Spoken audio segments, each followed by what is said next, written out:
Sejam bem-vindos, mais um dia dos nossos estudos bíblicos começando, mais uma semana se iniciando, mais uma semana para depositarmos aí as nossas expectativas, a nossa confiança em Jesus, na Tua Palavra que vem nos trazendo instrução, na Tua Palavra que vem desde o começo aqui liberando promessas sobre nós, trazendo a realidade da promessa de Deus sobre o seu povo, sobre os seus filhos, sobre os seus planos sobre nós. E mais uma semana aí começando, trazendo a palavra de Deus à nossa vida, trazendo aí o estudo da palavra. Que honra, que alegria, que essa semana seja uma semana aí iniciada da melhor forma possível aos pés do Senhor, trazendo alegria, trazendo revelação, trazendo também as promessas de Deus sobre a sua vida em nome de Jesus. Prepare-se para uma semana de vitória. Espero que o seu fim de semana tenha sido abençoado aí na presença do Senhor, nas suas igrejas, nos seus cultos, enfim. E vamos aí levantar mais uma semana de adoração através do estudo da palavra. Hoje nós vamos ler de Gênesis capítulo 33 a Gênesis 35. Vamos encontrar aqui algumas histórias interessantíssimas. Vamos ver aqui o agir e o mover de Deus. Nós vimos aí desde o começo o quanto Deus se preocupa e o quanto Deus tem planos perfeitos para a humanidade.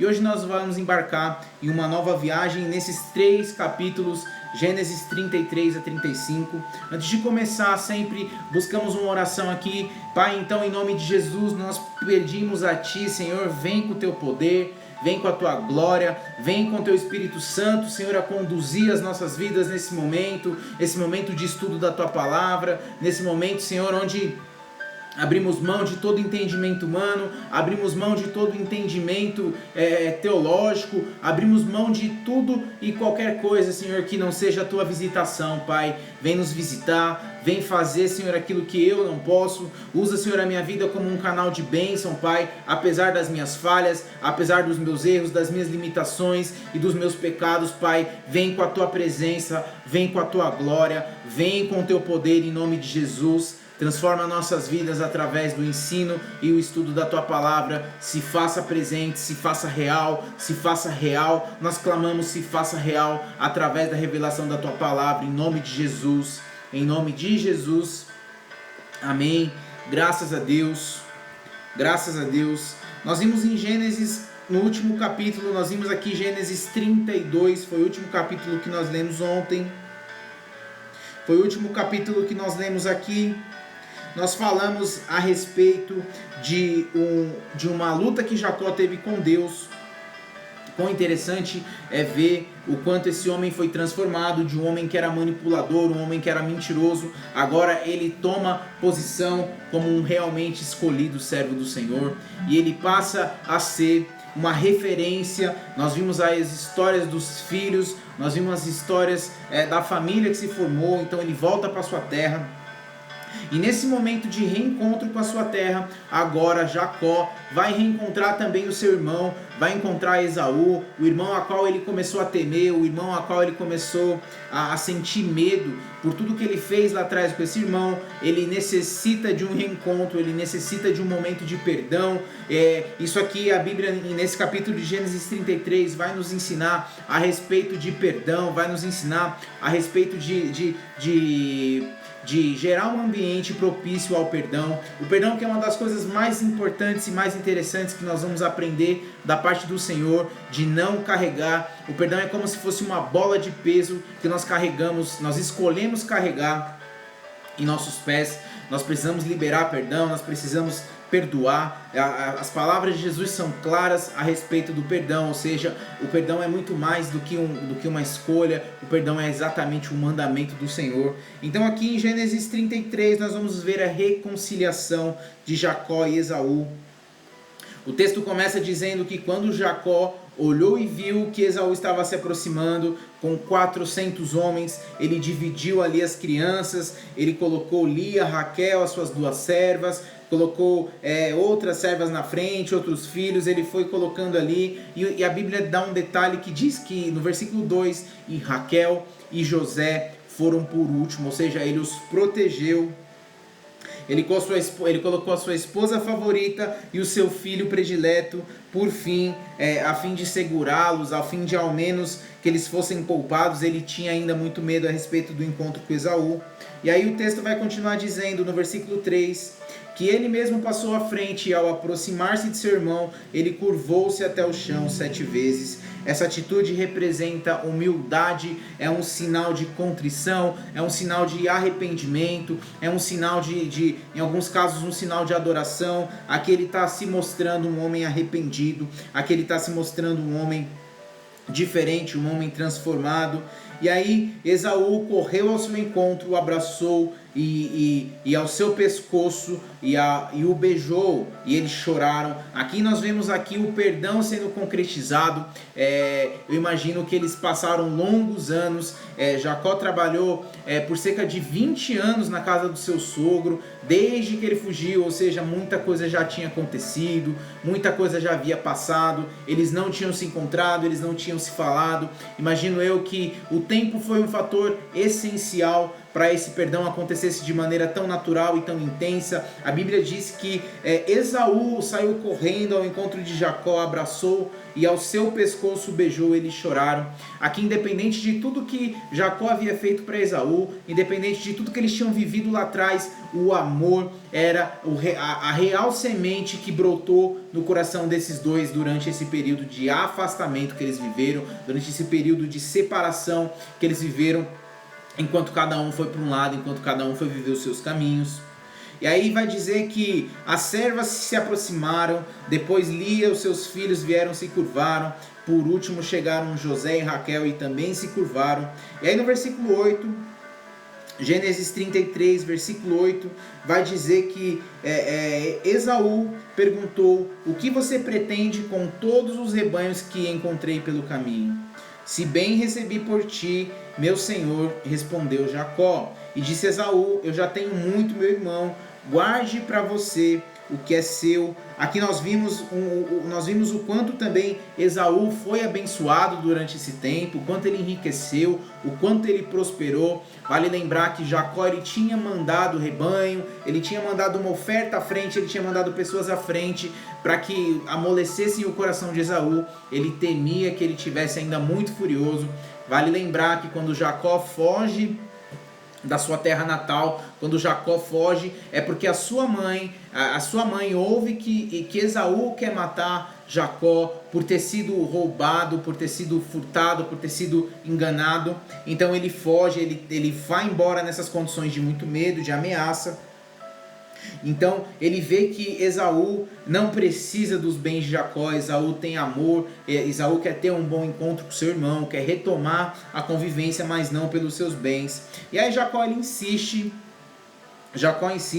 ele pede para que, ele diz aqui no versículo 10, se te agrada de mim, aceita esse presente da minha parte, porque ver a tua face é como contemplar a face de Deus, e além disso tu me recebestes tão bem.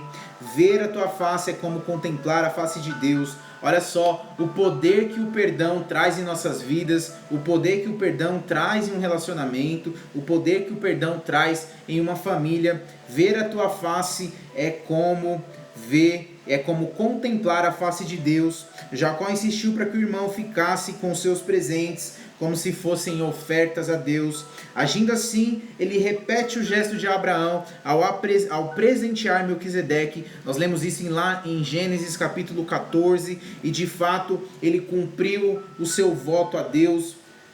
De fato ele está muito feliz em honrar o seu irmão. Vale lembrar que num tempo passado, Jacó fez tudo o que pôde para tomar a bênção de Esaú. E nessa passagem, Jacó já havia se tornado um homem sábio e quis compartilhar a bênção de Deus com seu irmão. Aqui nos mostra dois princípios: o princípio do perdão e o princípio da restauração. Jacó está mostrando totalmente, está se mostrando um homem totalmente diferente. Ele pretendia restaurar o relacionamento que foi destruído antes com seu irmão. Isso é talvez um dos temas chaves desse capítulo, a restauração do relacionamento, a restauração do homem Jacó, a restauração também do homem Esaú. Vale lembrar que ele era um homem que era carregado de sentimentos ruins a respeito de sua família, a respeito de suas promessas. Era um homem que abriu mão de tudo e que depois sentiu falta, e aí foi tomado pelo ódio, foi tomado pela ira. Então nós temos o princípio da restauração, o princípio do perdão sendo o foco principal desse capítulo. E aí eles vão desenrolando aqui uma conversa, e aí muitas coisas eles vão falando. Esaú, no capítulo 15, ele sugeriu: permita-me então deixar alguns homens com você. E Jacó perguntou: mas para que, meu senhor? Ter sido bem recebido já me foi o suficiente. E naquele dia Esaú voltou para Seir, ou seja, eles se encontraram, eles mataram a saudade, eles resolveram as diferenças, eles viram, se alegraram, choraram juntos, o perdão foi instaurado, a restauração foi estabelecida e eles continuaram seguindo a sua vida. Vale lembrar que Jacó estava debaixo de um propósito divino, Jacó estava debaixo de uma bênção divina, e ele tinha um propósito muito maior, mas era necessário que fosse restabelecido o perdão sobre eles. Muitas vezes isso também está sobre nós. Muitas vezes nós devemos nos achegar a pessoas que nós nem tivemos problemas, mas para liberar o perdão sobre algo que eles tenham a respeito disso. O perdão nos traz testemunhos e histórias maravilhosas. O perdão nos traz experiências incríveis com Deus. E aí o capítulo termina dizendo que eles voltam cada um para o seu lar, para a sua vida. Versículo 17 diz que Jacó, todavia, foi para Sucote, onde construiu uma casa para si e abrigos para o seu gado. Foi por isso que o lugar recebeu o nome de Sucote. E tendo voltado de Padã Arã, Jacó chegou a salvo à cidade de Siquém, em Canaã, e acampou próximo à cidade. Vale lembrar que Jacó tinha feito um voto com Deus, e nesse voto ele havia pedido para que Deus o trouxesse de volta em segurança. Vale lembrar aqui, vale frisar a importância que Deus dá à sua palavra. Deus cumpriu aqui mais uma vez, Deus mais uma vez mostrando a fidelidade dele. E 19 diz aqui, para finalizar esse capítulo: por 100 peças de prata comprou dos filhos de Amor, pais de Siquém, a parte do campo onde tinha armado acampamento, e ali edificou um altar, e lhe chamou El Elohe Israel. E o nome Jacó ter agora chamado de Israel, ou seja, não vale lembrar que ele foi mudado quando ele lutou com um homem, quando ele lutou com um anjo ali. Ele recebe uma nova identidade, ele muda o seu caráter, ele muda o seu nome. Deus muda o seu nome, a sua identidade. Agora ele passa a ser chamado de Israel. Vale dizer que ele construiu um altar para adorar a Deus, da mesma forma que também fizeram o seu avô, os seus antepassados. Eles estabeleciam altares para a adoração do Senhor. E o nome que ele deu ao altar, El Elohe Israel, ou seja, Deus, o Deus de Israel, ou poderoso é o Deus de Israel, refletia sua fé madura no Senhor, refletia aquilo que ele estava vivendo, era um reflexo das experiências que ele havia passado no Senhor, com o Senhor. O Deus dos pais de Jacó era o seu Deus, pois ele havia cumprido a sua promessa, ele havia o protegido. Agora nós vemos um homem que caminha com Deus baseado na sua própria relação pessoal, no seu próprio entendimento. Não é mais agora o Deus dos meus pais, o Deus dos meus avós. Agora eu tenho um relacionamento direto, eu tenho um relacionamento pessoal, eu tenho um relacionamento intenso com Ele. E aí nós vamos para o Gênesis capítulo 34, nós vamos para o próximo capítulo do nosso estudo de hoje. Nós vimos aqui que no primeiro capítulo nós estudamos dois princípios maravilhosos, dois princípios que nós devemos carregar para a nossa vida: o princípio do perdão e o princípio da restauração. Nós vimos aqui o quanto Deus é bom e o como é perfeito ver o agir do Senhor. E aí no Gênesis capítulo 34, nós vamos passar por um tema pesado. Nós vamos ver uma história muito complicada, de um enredo muito traumático, mas que Deus traz aqui para que tenha algo muito específico e muito interessante para nos ensinar. vai nos dizer aqui a respeito de um episódio de violência física, de violência sexual contra uma das filhas de Jacó. Nós vamos ver a respeito da história de Diná, a sua filha, ela sendo violentada, e o enredo dessa história vai nos contar acerca de Gênesis capítulo 34. E o versículo 1 já começa dizendo que certa vez Diná, que era filha de Lia, que é a filha que Lia dera a Jacó, saiu para conhecer as mulheres daquela terra. Vale lembrar que aparentemente Diná era uma filha única, a única filha mulher de todos os filhos que Jacó teve. Era natural que ela procurasse companhia de outras mulheres, de outras moças na cidade onde ela vivia. E aí no versículo 2 vai dar o detalhe de alguém que comete um grande pecado, um grande erro, um grande crime. Siquém, filho de Amor, o Eveu, governador daquela região, viu-a, agarrou e violentou-a. Olha só que coisa extrema, que coisa pesada. Siquém, ele viu Diná e a forçou a ter relações sexuais com ele. O verbo traduzido como tomou ou violentou é o mesmo usado na língua original para descrever o estupro de Tamar por Amnon. Nós vamos ver essa história lá em 2 Samuel. Nós vamos ver os filhos de Davi. Nós vamos ver filhos de Davi cometendo o mesmo ato, e nós vamos ver o quanto Deus reprova isso, o quanto Deus age, o quanto isso gera coisas negativas no meio do povo de Deus.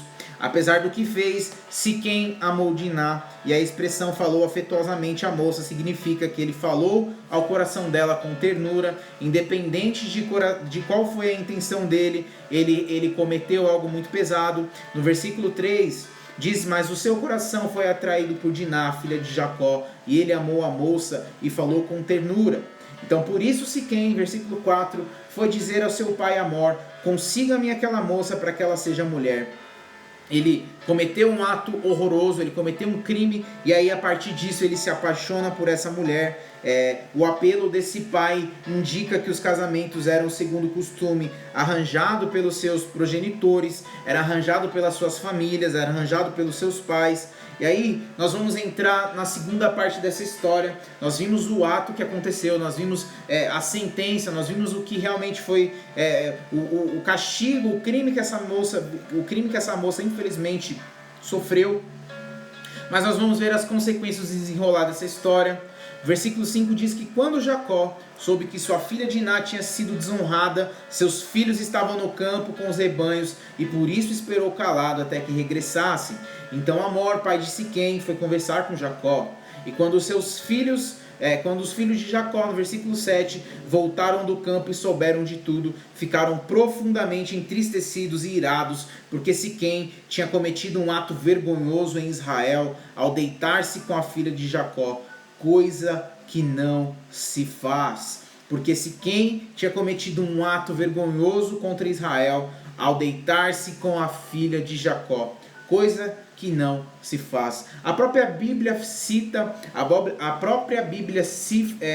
dá uma ênfase específica a respeito disso, a respeito desse fato, um ato vergonhoso, coisa que não se faz. Ou seja, a Bíblia ela é firme ao dizer a respeito disso, a respeito do ato que ele cometeu, a respeito da atitude que ele cometeu. O problema é que esse tipo de casamento misto ele acontecesse, haveria a perda da singularidade do povo de Deus, tendo em vista que a promessa de Deus e a adoração ao verdadeiro Deus, eles eram desconhecidos por aquele povo. Para aqueles povos, existia uma grande diferença nos costumes dos povos. Deus tinha um povo específico, Deus tinha uma direção muito específica. Infelizmente, as outras culturas, os outros povos viviam debaixo de muita adoração, de muita idolatria, de adoração a outros deuses, de cultos a deuses, e de maneira muito, muito promíscua eles viviam fora da visão ideal, específica que Deus tinha para o seu povo. Diz aqui no versículo 9 Casem-se entre nós, deem as suas filhas e tomem para si as nossas. Estabeleçam-se entre nós e a terra está aberta para vocês. Habitem na, faça comércio nela e adquiram propriedades. Eles queriam realmente fazer desse ato ruim um negócio para futuramente as próximas gerações. Versículo 11 e 12 vai nos mostrar aqui uma resposta desse povo. Então Siquém disse ao pai e aos irmãos de Diná: concedam-me este favor e eu lhes darei o que me pedirem. Aumentem quanto quiserem o preço e o presente pela noiva, e o pagarei o que me pedirem. Então somente me dei a moça por mulher. Ele estava apelando, ele estava disposto a pagar qualquer preço, qualquer negócio, tudo que eles pedissem, qualquer coisa que eles colocassem como condição para que eles pudessem, para que ele pudesse ter Diná como sua esposa. A grande questão aqui era o que realmente levou, o que realmente passa na cabeça de alguém que comete tamanha atrocidade. Os filhos de Jacó, porém, responderam com falsidade a Siquém. Vale lembrar que eles foram tomados pela raiva, eles foram tomados pela ira. A própria Bíblia aqui no versículo 7 diz que eles ficaram profundamente irados, entristecidos. E aí no versículo 13 diz que eles respondem com falsidade. Isso nos mostra o quanto o coração deles ficou contaminado, o quanto o coração deles foi envolvido, o quanto o coração deles foi tomado por um senso de justiça, o quanto o coração deles foi tomado por um senso de justiça humana, uma justiça que não precede do Senhor. E provavelmente nós vamos ver algo que também não agradará, uma resposta, um revide que não vai agradar ao Senhor. Nós vimos aqui que eles disseram no versículo 13, no 14, perdão, não podemos jamais fazer isso, jamais entregaremos nossa irmã a um homem que não seja circuncidado, seria uma vergonha para nós. Daremos nosso consentimento a vocês com uma condição, que vocês tornem como nós, circuncidando todos os do sexo masculino. Então só assim daremos as nossas filhas e poderemos casar com as suas.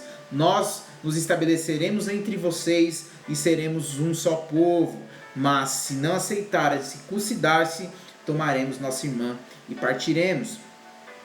Nesse versículo, os filhos de Jacó, eles usam o símbolo da sua fé, o símbolo da sua aliança com Deus para desabilitar os siquenitas, para desabilitar esse povo, para desabilitar os que agora passaram a ser vistos como uma espécie de inimigos deles. Eles usam a circuncisão como uma espécie de oportunidade para se vingar desse povo. Nós vamos ver aqui adiante dessa história que o jovem, a proposta aqui no versículo 18, vai dizer que Siquém provou o amor por Diná e submetesse. A circuncisão era algo pequeno para ele. Ele ficou cego de amor, ele ficou cego. Ele cometeu um crime, ele quis consertar tudo isso, se casando com essa moça, quis consertar tudo isso, mas agora já era tarde demais, toda a família, todo o enredo estava contrário, a proposta e a ideia já tinha sido maquinada na cabeça dos irmãos, eles provaram, eles estavam com o gosto da vingança em suas mãos, eles queriam sofrer, eles queriam fazer com que esse povo sofresse a mesma tristeza, a vergonha e a ira que eles passaram ao ver a sua irmã sendo violentada. Em hebraico, aqui no versículo 19, nós vemos aqui que o verbo agradava, utilizado nesse versículo. Eita, até a luz acabou aqui, meu Deus, misericórdia. Voltou. Vamos continuar, não vamos parar. Nós vemos aí que aqui no versículo 19, o pai, a proposta, eles aceitaram a proposta. Misericórdia, eles aceitaram a proposta, vamos lá, vamos em frente, tudo acontece, mas a palavra de Deus não vai deixar de ser pregada, vai continuar. Eles caem, eles aceitam então a proposta diz no 18, deles pareceu boa a Amora e seu filho Siquém, e o jovem que era o mais respeitado de todos os da casa de seu pai, não demorou em cumprir o que pediram, porque realmente gostava da filha de Jacó. Em hebraico, o verbo agradável utilizado nesse versículo é o mesmo usado para descrever o agrado de Deus por seu povo, que nós vimos lá em Salmo 147, nos versículos 10 e 11. Nós vimos aqui uma conexão de um intenso sentimento que ele demonstrou naquele momento. E aí nós vamos ver aqui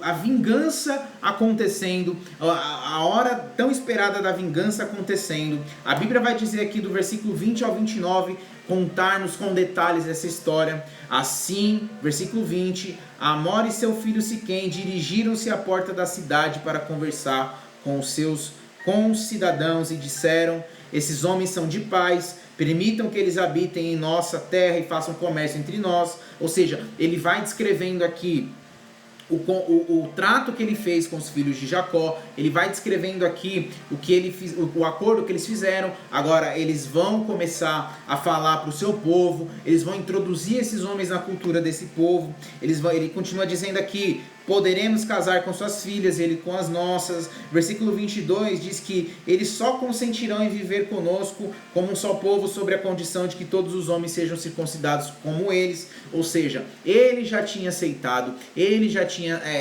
aceitado as condições, mas não bastava somente ele. O plano era que todos os homens da cidade, todos os homens daquele povo fossem circuncidados.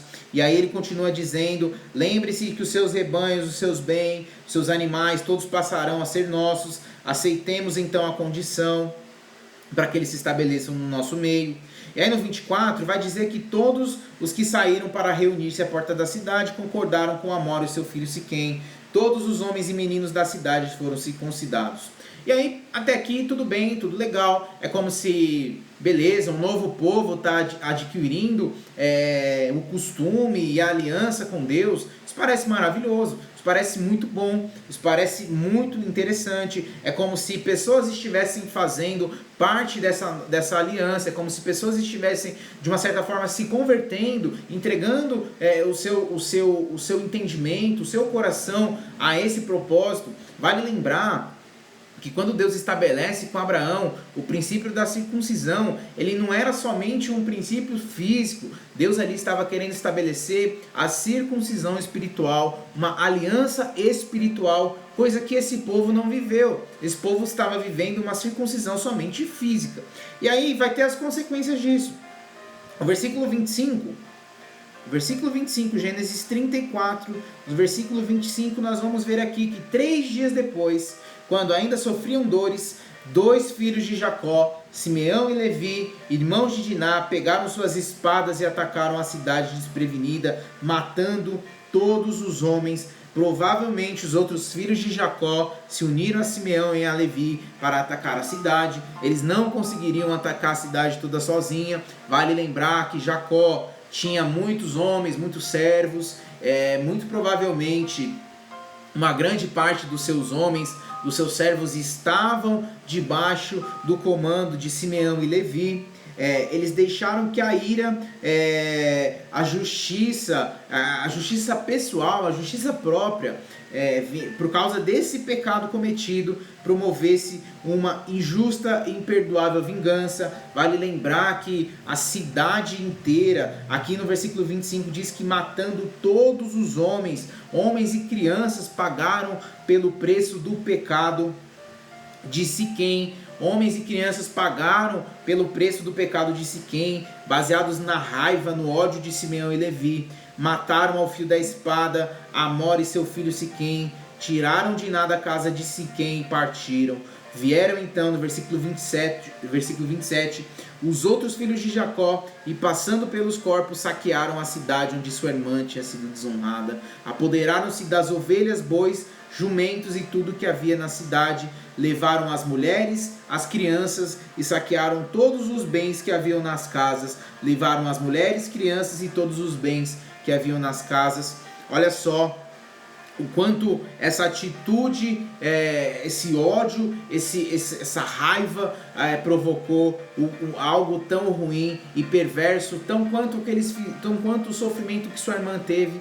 Uma coisa não justifica a outra. Eles não tinham o direito de matar todos os homens dessa cidade, eles não tinham o direito de fazer isso, e obviamente que isso aos olhos do Senhor não passa impune, obviamente que aos olhos do Senhor isso não fica despercebido. O versículo 30, no capítulo 34, capítulo 34, versículo 30, vai dizer, esse capítulo se encerra dizendo, eles voltam para casa, e então disse Jacó a Simeão e Levi, vocês me puseram em grande apuros, atraindo sobre mim o ódio dos cananeus e dos ferezeus habitantes dessa terra.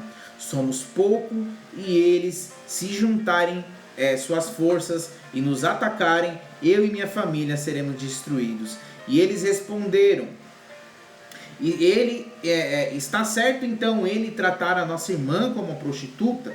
Aqui no versículo, no último final, no final dessa história, quando eles voltam para casa trazendo a sua irmã, trazendo as mulheres, as crianças, ovelhas, bois, jumentos como despojos de guerra, Jacó repreende os seus filhos por causa do terrível comportamento deles, colocando em prática, posto em prática o nome do Senhor e agindo dessa forma.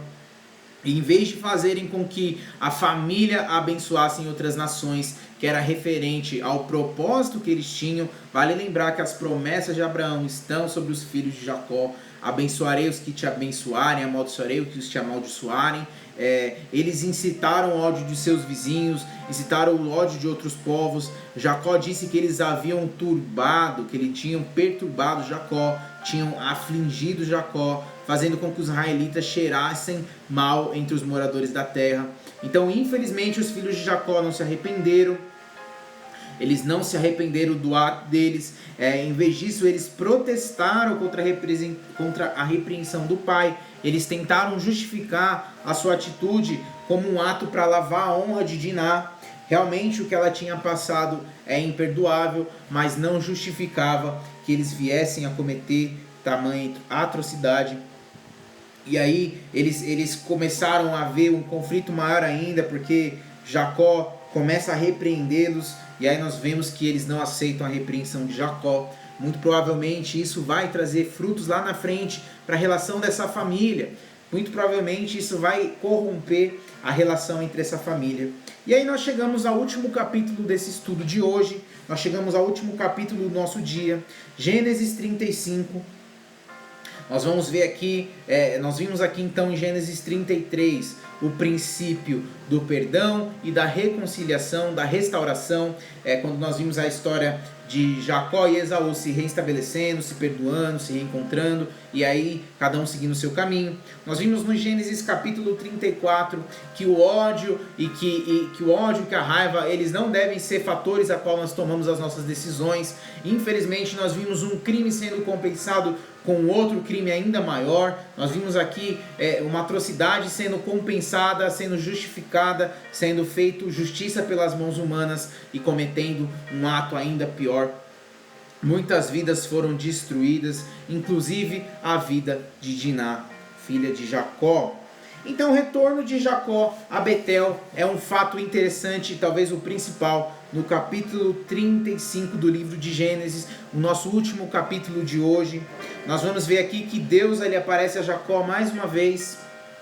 Versículo 1, Deus aparece a Jacó mais uma vez. Eu acho muito interessante quando a Bíblia começa já logo de cara em um capítulo, ela inicia dizendo já a manifestação de Deus pessoalmente aos seus filhos, aos seus servos.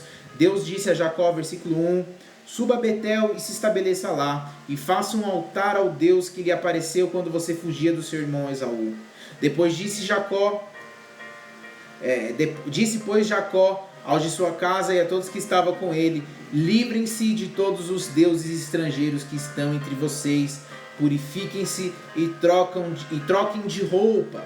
Venham, vamos subir a Betel, onde farei um altar ao Deus que me ouviu no dia da minha angústia e que tem estado comigo por onde eu tenho andado.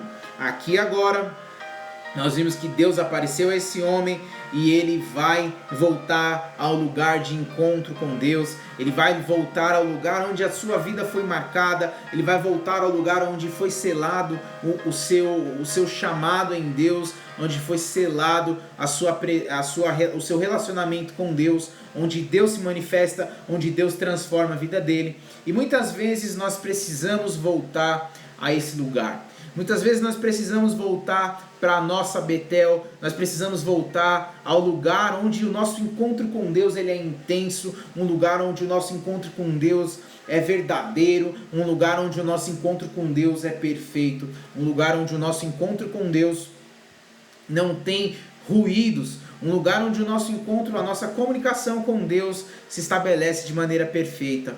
Qual é a sua Betel? Onde é esse lugar? Onde é esse lugar onde Deus se manifesta? Esse lugar de intimidade, de livre fluir do Senhor com você e de você com o Senhor. Esse lugar onde não há barreiras, esse lugar onde não há limitações, esse lugar onde não há distrações, esse lugar onde só há você e Deus, esse lugar onde só há você e a presença do Senhor se manifestando, esse lugar onde abre uma atmosfera sobrenatural e você se encontra, se conecta diretamente ao Pai.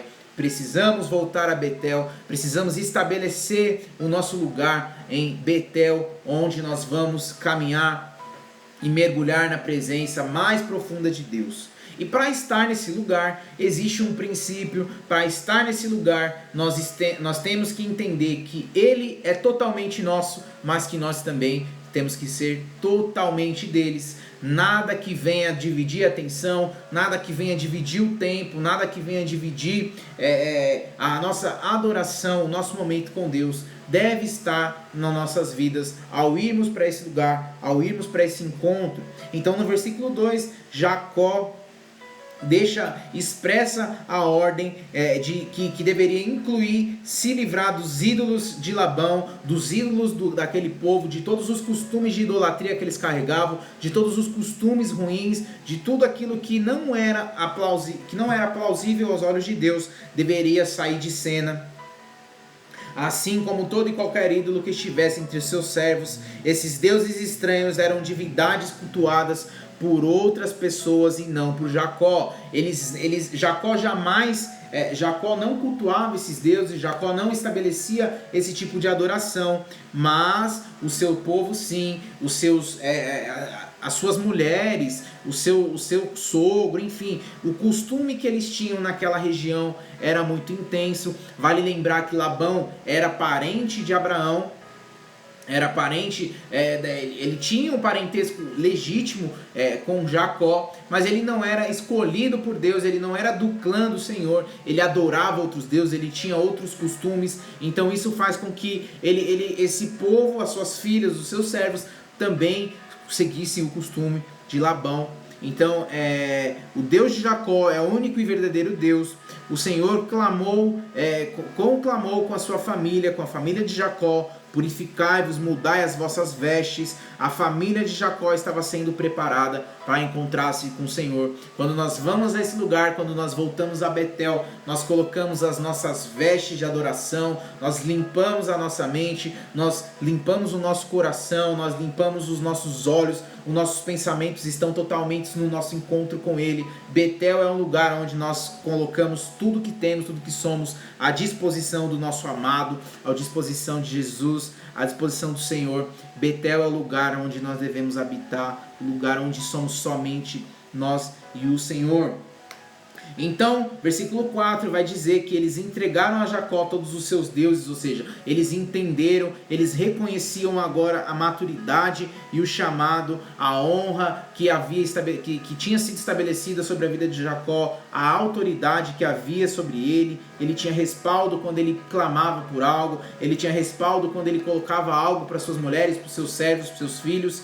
Então eles entregaram a Jacó todos os seus deuses estrangeiros que possuíam e os brincos que usavam nas orelhas, e Jacó os enterrou ao pé da grande árvore próximo a Siquém. E quando eles partiram, versículo 5, o terror de Deus caiu de tal maneira sobre as cidades ao redor que ninguém ousou perseguir os filhos de Jacó. Jacó e todos os que estavam com ele chegaram à luz que é Betel, na terra de Canaã, e nesse lugar construiu um altar e deu o nome de El Betel, porque ali Deus havia se revelado a ele quando fugia do seu irmão. Deus protegeu a família de Jacó durante a sua peregrinação e ele foi a esse lugar. Todos os povos viram que Deus era com ele e jamais ousaram a se levantarem contra a família de Jacó. Eles reconheceram a bênção do Senhor sobre eles e ninguém queria caminhar contra a esse Deus poderoso. Ninguém se levanta contra o Deus que nunca perde uma batalha. Ninguém se levanta ao Deus que dá a sua vida para lutar as nossas guerras. Eles reconheceram a autoridade e o nome El Betel, ou seja, Deus de Betel, nomear o altar, contribuir para a adoração solene e conduzir aquele lugar. Era um lugar legítimo da presença de Deus, e que assim seja também as nossas casas, que assim sejam os nossos quartos, que assim sejam os nossos lugares de intimidade, que assim seja o lugar aí onde você decide colocar para estudar da palavra, que assim seja o lugar assim onde você decide tirar para fazer as suas orações, para ouvir a palavra, a voz de Deus, para ouvir até mesmo o silêncio que vem do alto, o silêncio que também nos transforma. Muitas vezes, quantas e quantas vezes eu passei momentos incríveis somente ouvindo o silêncio que vinha do céu. Quantas vezes eu fui ministrado no silêncio de Deus, quantas vezes nós somos ministrados também no silêncio. Que esse lugar de Betel, essa sua Betel seja iluminada, seja abençoada, que Deus venha se manifestar poderosamente nessa semana. Deus venha poderosamente se manifestar a você nesse lugar. No versículo 10 diz aqui, versículo 9, perdão: depois que Jacó retomou de Padarã, Deus lhe apareceu de novo e o abençoou, dizendo: seu nome Jacó, mas você não será mais chamado Jacó, seu nome será Israel. Assim lhe deu o nome de Israel, e Deus ainda lhe disse: eu sou o Deus Todo-Poderoso, seja prolífero, multiplique-se, de você procederão uma nação e uma comunidade de nações, e reis estarão entre os seus descendentes. Ou seja, Deus vem a ele mais uma vez, reafirma a troca do seu nome, Deus reafirma a sua identidade, Deus coloca sobre ele um selo de identidade, um selo de poder, e assim também conosco. Deus muda o nosso caráter, Deus muda a nossa caminhada, Deus muda os nossos pensamentos, Deus muda a nossa estrutura, Deus nos coloca em um lugar de honra, Deus nos tira de lugares de vergonha, para que venha o princípio, para que venha os planos, para que venham a glória e a honra que são totalmente dadas ao nome de Jesus Cristo, aquele que tem poder para nos transformar, aquele que nos deu a chave da vida eterna através do seu sacrifício, aquele que lutou e venceu, é aquele que nos abençoa. De você procederão nações e uma comunidade de nações. Aqui ele está determinando um futuro para os seus filhos, ele está determinando um futuro. A terra que de Abraão e a Isaac dou a você, e também aos seus futuros descendentes darei essa terra. E a seguir, no versículo 13, Deus elevou-se do lugar onde estivera falando com Jacó. Deus retirou-se dele, elevando do lugar onde falava. O Deus vivo reafirmou sua vontade e depois retornou à sua morada. Esta é uma das raras expressões na Bíblia que descrevem a ascensão do Senhor aos céus. Nós vamos ver mais uma vez isso acontecendo lá no livro de Atos, no capítulo 1, versículo 9. Nós vamos ver o Senhor ascendendo aos céus depois da ressurreição. Que maravilha, como é incrível ler a respeito disso. Nós vimos aqui o princípio da restauração, da ressurreição, ela acontecendo desde o princípio. Jesus vem, ele vem aqui, ele se manifesta a Jacó, e depois ele sobe, ele ascende aos céus. Nós vamos ver isso de novo lá em Atos capítulo 1. Jacó, ele levanta mais uma vez a coluna, ele derrama sobre ela uma oferta, ele unge com óleo. Jacó deu o nome de Betel ao lugar onde Deus tinha falado com ele. E aí eles partiram no versículo 16. Eles partiram de Betel. Quando ainda estava a certa distância, Raquel começou a dar à luz com grande dificuldade. E aqui nós vamos ver o último filho de Jacó nascendo. E quando padecia muito, tentando dar à luz, a parteira lhe disse: não tenha medo, você terá outro menino. Já ao ponto de sair-lhe a vida, quando estava morrendo, deu ao filho o nome de Benoni, mas o pai deu-lhe o nome de Benjamim. E assim morreu Raquel e foi sepultada junto ao caminho de Efrata, que é em Belém. Versículo 17 e 18 vai nos falar acerca de um filho que Raquel também estava gerando. Vale lembrar que Raquel sofreu muito por não gerar filhos, foi muito humilhada, sentiu menosprezada, questionou a Jacó, questionou ao próprio Senhor, e aí o Senhor abençoou com José, e agora ela está sendo novamente abençoada com Benjamim.